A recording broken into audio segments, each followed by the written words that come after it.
Neste vídeo eu vou trazer para você 4 coisas para você nunca mais gastar o seu dinheiro, especialmente em relação a investimentos. Você pode achar que só se trata de rentabilidade de risco, mas nós temos várias fontes de gastos desnecessários aqui e também uma última que não tem muito a ver com investimento, mas tem tudo a ver com as suas finanças pessoais. Então não perde a oportunidade de ficar até o final do vídeo. Se você gosta desse conteúdo, meu nome é Otávio Paranhos, eu sou analista de valores imobiliários e neste canal eu trago para você como estruturar uma carteira de aposentadoria global, investindo no Brasil e no exterior, especialmente em renda variável.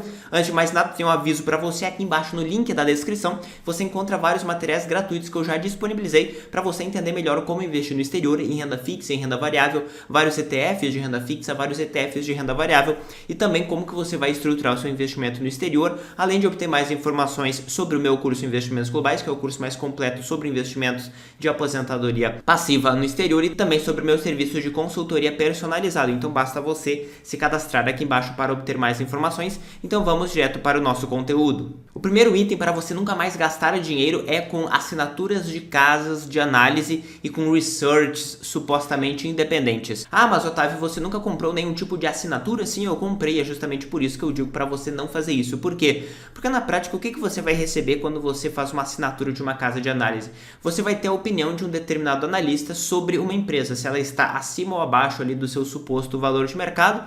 Mas veja que no mercado nós temos dezenas, centenas, milhares de investidores, centenas, milhares de analistas que fazem análises e você vai ter apenas uma análise, que é uma análise naturalmente parcial. Alguns pontos aqui: as casas de análise, na média, elas sempre precisam recomendar ativos, tá? Então, na média, as recomendações serão de compra. Então, isso já é um viés relativamente ruim, porque a gente sabe que grande parte das empresas performa mal. Então, elas teriam que, de fato, encontrar aquelas poucas empresas que performam muito bem. Outro ponto é que você vai receber relatórios de narrativas que basicamente vão aumentar ali os seus vieses de confirmação. Se você já investe na empresa, você vai adorar ler aqueles relatórios que reforçam ainda mais, o que é muito perigoso. E também você vai achar que você estará mais seguro, porque o relatório ele vai trazer para você um maior conhecimento daquela empresa, uma maior proximidade e, consequentemente, este viés de proximidade faz com que você acredite que se trata de um investimento mais seguro, quando na realidade saber mais sobre determinada empresa não torna aquele investimento mais seguro para você. Existem centenas ou até milhares de outras empresas no Brasil e no exterior que você não conhece, não tem o mínimo conhecimento e podem ser sim muito mais rentáveis e seguras. Então eu economizaria direto com o capital de casas de análise e de research, porque isso daí piora a relação de risco e retorno da sua carteira, além de obviamente fazer você perder o seu tempo. Eu já fiz isso, eu não recomendo que você também faça isso. Outro ponto essencial para você parar de gastar dinheiro com isso é uma abordagem de investimentos que é justamente desse giro de carteira, portanto parar de gastar dinheiro com impostos pelo giro de carteira. Como assim, Otávio? Normalmente quando você vende um ativo agora para ETFs, BDRs, ETFs no exterior, você sempre vai pagar imposto sobre o ganho de capital. Primeiro ponto é que se você vende um ativo porque você teve um lucro, na prática você está vendendo seus ativos mais ganhadores e, portanto, você está deixando de ter os ganhos exponenciais que acontecem com os ativos que melhor performam e vão continuar performando muito bem. Normalmente as pessoas seguram os investimentos que performaram mal e isso é ruim, porque elas mantêm os piores investimentos na sua carteira, supondo que a pessoa faça stock picking, supondo que você invista em ativos individuais. Então, só esse comportamento de vender os ativos ganhadores já é ruim. O segundo ponto é, de fato, pagar os impostos. Eu trouxe aqui para você uma simulação de como seria, por exemplo, você fazer um aporte aqui de R$1.000, supostamente, por ano, certo, em determinado ativo, que tem uma rentabilidade nominal em reais, portanto, aqui dentro está a inflação, de 10% ao ano, com 15% de imposto de renda. Só que em uma situação, você pagaria o imposto de maneira anual, portanto, muito semelhante a um come-cotas que existe nos fundos mútuos no Brasil, que tem ali tributação a cada 6 meses. Nesse caso, a tributação seria todo ano, como se você vendesse o seu patrimônio, girasse o seu patrimônio ali a ponto de pagar o imposto todos os anos, de forma que a sua rentabilidade cairia de 10% para 8,5%, porque com essa rentabilidade de 10%, você sempre está pagando aqui a alíquota de 15%, portanto, tendo uma rentabilidade líquida de 8,5%, ao final ali de 30 anos, você teria acumulado aproximadamente, ao final desses 30 anos, você teria acumulado aproximadamente R$ 134.772.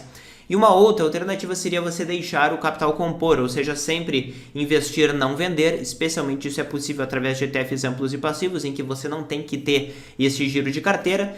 e nesse caso você teria acumulado R$ 158.000 porque você teria tido uma taxa composta maior, tá? Então a taxa composta seria de 9,32%, já pagando no final, apenas no final, os 15% de imposto sobre todo o lucro que você teve, sobre todo o lucro acumulado do período, né? Então você observa que você tem uma diferença de praticamente 0,83% ao ano, né, de rentabilidade composta, simplesmente por antecipar o pagamento do imposto. Então isso aí fez com que o seu capital ao longo de 30 anos, aqui a gente observa a diferença, né, fosse aproximadamente 17% maior por deixar o capital compor. Então a minha recomendação é que você economize esses impostos de transação justamente por não mais ter uma abordagem de giro contínuo de carteira. A outra recomendação que eu tenho é que você não gaste mais dinheiro, embora não seja gastar, com consultorias gratuitas, porque essas consultorias gratuitas são as mais caras, as consultorias gratuitas de assessores e de pessoas que têm conflitos de interesse com você.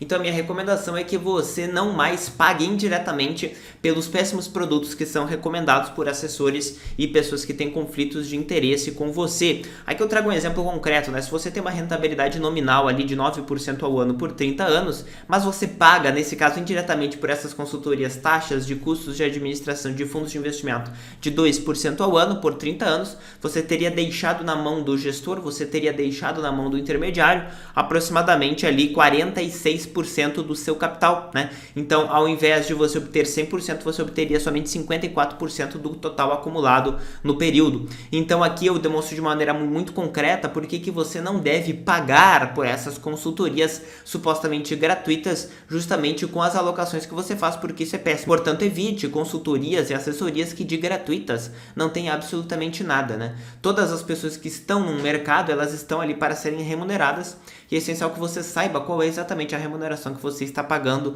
quando você obtém qualquer tipo de serviço. E o último item para você não gastar o dinheiro, que não tem totalmente a ver com investimentos, mas tem muito a ver com as suas finanças pessoais, é a troca muito antecipada de veículos, ou seja, trocar carro com muita frequência, tá? Isso aí não é necessariamente de investimento, mas isso aí tem um poder absurdo, especialmente na classe média brasileira, de corroer o patrimônio das pessoas.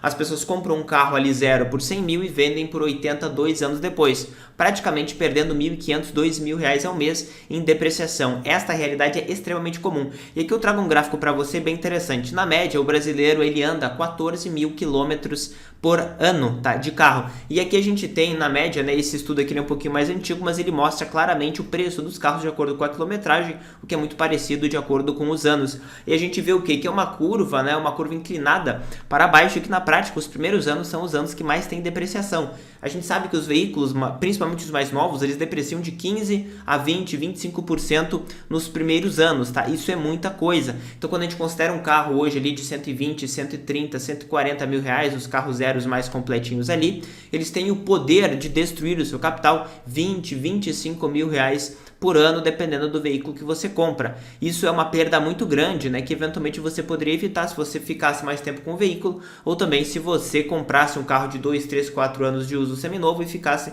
com ele por mais tempo também, tá? Então não tem necessariamente a ver com investimentos, mas tem tudo a ver com a sua capacidade de aporte e principalmente com a realidade da classe média brasileira, que adora gastar com carro, tá? Contrariamente a outros países desenvolvidos, Estados Unidos e Europa, que o percentual do gasto das famílias com carro não é tão elevado assim como no Brasil. No Brasil, o carro é considerado uma reserva de valor, por incrível que pareça, embora tenha essa queda absurda aqui do valor de mercado dos veículos, né? As pessoas colocam muito dinheiro em carro e geralmente não vale a pena. Então esse aqui é o último ponto que eu gostaria de trabalhar com você sobre economias para você fazer e de fato nos seus investimentos, em finanças pessoais e nos investimentos. E agora aproveita e me conta aqui nos comentários se você troca ou não troca de carro, com qual frequência, para eu entender melhor também exatamente aquilo que você faz. Se você gostou desse conteúdo, não deixe de ver os outros materiais gratuitos que já estão disponíveis aqui embaixo para você baixar, certo? Então, se você gostou do conteúdo, dá um like, se inscreve no canal e ativa as notificações para você não perder nada que eu coloco aqui. Valeu!